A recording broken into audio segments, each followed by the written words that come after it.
yes, I was also very careful. I would always wear my face mask. Even outside, I would wear my face mask, but I still had it. Hi, you're welcome to my YouTube channel. So today I want to share with you my experience with COVID-19. Yes, I had the vaccine and I still had the virus. Don't make any assumption. Watch this video to the end and then you can get all the juicy details about my experience and how I survived it without going to the hospital. If that interests you, don't go anywhere. Keep watching. So it was the last day of term in my son's school. My son had become quite ill in the evening. So the next day I got an email saying that somebody in the bubble had gotten coronavirus, which means that my son would have to isolate. 2 days later, I started feeling quite tired. I wasn't able to walk for more than 30 seconds. So I thought it is important for me to do the home test. Then very early in the morning, I went to the pharmacy to get the home test kit. On my way back home, I couldn't walk anymore. From my house to the pharmacy is about 10 minutes walk. I just couldn't walk anymore. I was so tired. I would walk for like few yards and that would be it. I'll have to sit down and rest. So it got to some point I just couldn't move anymore. I had to lay down on a very low fence around my way home. So a man parked his car and then came over to me. I was like, oh, should I call the ambulance? Are you all right? I didn't want him to call the ambulance because I felt I just needed to go home, do the test, and just sleep. That was what was going through my mind. I needed to just rest. But he insisted, looking at the way I was feeling, that it's pretty sure I'm gonna need help and it's not okay to leave me with a boy who's looking helplessly. My son just didn't know what to do. So I thought it's okay for him to call the ambulance, and he did. As soon as the paramedic came to me, it was like, check. You've got a high temperature. Madam, I'm going to step away from you. You need to put on your face mask now. And then they started checking my oxygen level, my blood pressure, my sugar level on the spot, and everything was normal. So that's a good result. And then he told me he would need to take me to the hospital because I do not have any cause for concern. So he asked me to get up and move my feet. I was able to get up and just, tiredly moved my feet. I moved my hand, and then he thought I would be able to walk home, but he would not have to drive behind me just to make sure that I get home safe. So after resting a little, I started out my journey home. I would walk a little distance. I'd be so tired. The car would wait for me. I would continue working. He would continue moving until we got home. Now, I was later told that the paramedic was outside. I think he stayed outside my house for like 2 hours or so, and then he left. I perceived he was there to make sure that everything was all right with me. So thank you to our paramedics. I think they do a good job. I'm gonna clap for them now. Wonderful people. Yeah. So before he left, I had already done the test on myself and my son, and we were both positive to the virus. And it was from then onward that things escalated, in the sense that things just rapidly changed for me. So let's talk about the symptoms. The next day, I did a test for my daughter, and she also tested positive to the virus. My children did not experience as much symptoms as I did. They only had high fever, mostly at night. My daughter coughed a little, but not as much. So during the day, they are just fine. They would play in the garden because obviously we're isolating, so we don't need to mix up with their friends at all. So they are able to play. Then at night, they're just flat out tired or running fever. Not really tired, they're just running fever. They're just very much okay. So my symptoms, number one was high temperature. Obviously, that's the first sign of coronavirus. I also had cough, dry cough, and persistent cough as well. So there was no sputum coming out, it was just dry cough. And it's so horrible, coughing without anything coming out. In fact, I would prefer a wet cough to dry cough. And I also discovered that my sense of taste was different. I didn't lose my sense of taste, but it was quite different in a weird way. My kids would eat and say, oh, it tastes good. But I would eat and go like, does this food really have a taste? Okay, it did, but it's just weird. There was this pungent smell that just wouldn't go away. It was always there, especially when I tried to sleep. And after I tested negative to the virus, that smell just didn't go away. It was still there for a while and then it disappeared. So another symptom I had was white tongue. My tongue was whitish. My lips felt dry and different as well. So and my skin color changed. Of course, I've got a disease at that time, so technically my skin would change, my color would change. I would look quite dull.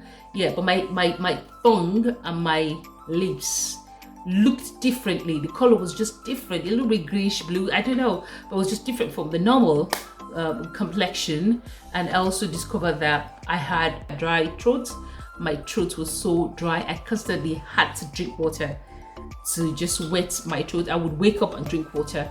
And then because of the cough, I had insomnia. I couldn't sleep because the cough kept me awake. I also couldn't sleep because I had to worry about my children and also had to check on them. If the temperature was high, I would need to take them to the shower or ask them to go and take a shower. So it was just, sleep was gone out of the window. And the more I tried to sleep, it just wasn't coming. I think coronavirus contributed to that as well, aside these other symptoms that kept me awake. I also felt quite tired. I had body pain. And strangely, when I eat, I would sweat. When I drink water, I would sweat. Like if I tried to do a little exercise, I sweat beyond the ordinary. So at first I thought it was because of the weather, but when I became fine, I stopped sweating as much. So I knew that sweating a whole lot of time back then was just due to the coronavirus. So another symptom I had was headache. I had this pounding feeling at the front of my head and at my back. It was a pounding sensation I kept having. And my voice, of course, because you're coughing. At some point, I thought I was going to lose my singing voice. So I started doing a lot of singing videos just to have records of me singing so that I would, consult myself with those videos, assuming I lose my ability to sing. Talk about anxiety. Now, the paramedic didn't take me to the hospital because I did not present with any underlying condition. Haven't checked my oxygen level, my blood pressure, my sugar level, everything turned out fine. So of course, if you don't have any underlying condition, you should be able to treat yourself at home with just paracetamol. So what I did was take paracetamol or ibuprofen just to deal with the symptoms, the high fever and the body pain. And prior to that time, even till now, I have a habit of taking what I call flat tummy water, and that's because I usually have bloating. So what I do is to have the mix of ginger, lemon, green tea, and apple cider vinegar, and just a little bit of honey in the water. So I just drink that every day. I did not take that drink because of the coronavirus. I had been taking it. In fact, I'm still taking it. That's what I take normally for my bloated tummy. So I continue taking that. Some people think that ginger would cure coronavirus. I don't know about that. I believe it didn't contribute to my healing. Then I also did, which I did just once, I did a steaming. So I had my mouth open, had my face covered over a hot water. I didn't think like it had any effect whatsoever. So it was just paracetamol, shower, water, and a lot of water. And my kids too, it was just paracetamol for them and a lot of water. So they would drink 2 cups of water almost all the time. I watched them drink the water as well. So that's all we did to get better. We never went to the hospital. And I think we're lucky because none of us has any form of disease at all. Having coronavirus with any underlying health condition will be quite bad. Now, my experience with the virus wasn't as bad as I thought it would be.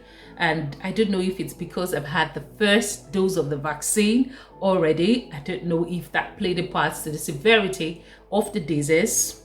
So if you have the first dose, you're going to have 60% protection from the virus. Whereas if you have the second dose, you are going to have 97 to 99% protection from the virus. As I speak, I have taken my second dose. So hopefully my antibody is high such that I wouldn't need the booster jab. We'll see how that goes. There's still a discussion going on around the booster jab. So typically, I think the discussion is around checking people's antibody and saying if the antibody is okay to fight off the virus. So if your antibody reduces, then you would need the booster jab.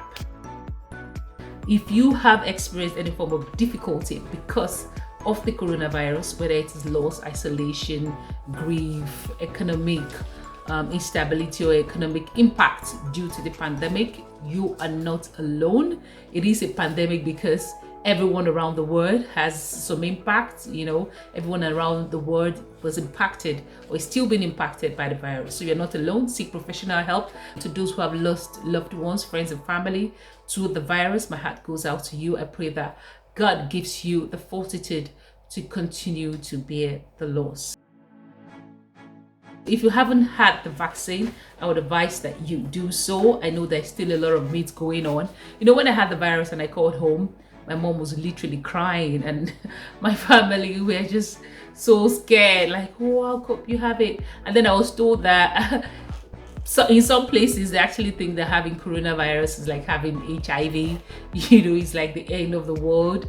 No, but it can be worse if you have underlying health condition. But I believe typically if you are healthy, you'll be able to deal with it.